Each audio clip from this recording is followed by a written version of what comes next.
Bismillahirrahmanirrahim. I am Dr Mohibullah Wazir, and the topic is posterior compartment of the leg. Look, this is posterior compartment of the leg. It is being surrounded by a thick fascia, and superficial in the fascia over here lies. Look, in the superficial fascia over here lies. Look over here, please. Look over here. That is the short saphenous vein and many cutaneous nerves, that is medial lateral sural cutaneous nerves, and then the femoral cutaneous nerve, and then some branches from the saphenous nerve overlay from the anterior to posterior side. And now when you remove the fascia, then you will see, look, the posterior compartment consists of superficial group and deep group of muscles. This is also called as calf muscles, and you know these are very strong muscles, and these are the powerful plantar flexors, and it elevates the heel of the ground during the step taking or during walking.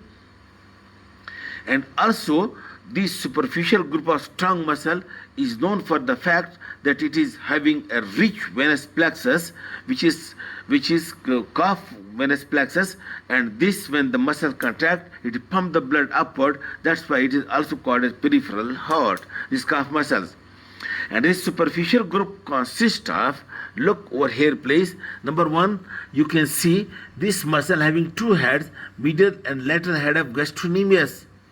And then you can see this small muscle, that is plantaris. And again you look over here please, this is gastrocnemius, and this small muscle, this one is the plantaris. And then when you cut the gastrocnemius, deep to it you would see this big muscle, that is soleus. In this way, the superficial group of the posterior compartment consists of the gastrocnemius, soleus, and the plantaris, these three muscles, and separated from the deep group, you can see over here, by a fascia extending transversely across between the two. And when you cut these muscles, then deep to it, you will see over here, please look, deep to it, you will see, look, on the one side, the flexor hallucis longus, and on the other side, the flexor digitorum longus, and between the two, you see over here the tibialis posterior. Deep you see three muscles, superficial you see three muscles, and deeply you see over here the flexor hallucis, and over here the extensor digitorum, and in between the tibialis posterior, while superiorly in the posterior compartment in the deep you see this muscle, that is popliteus. So deep muscle of four, popliteus, and then extensor hallucis longus, extensor digitorum longus, and tibialis posterior. And the nerve, you can see this is sciatic nerve, which divides the tibial nerve and its peroneal branch. The tibial nerve is the wholly responsible to supply this whole posterior compartment, while the artery is, look, this posterior tibial artery and its peroneal branch, it is responsible to supply this posterior compartment.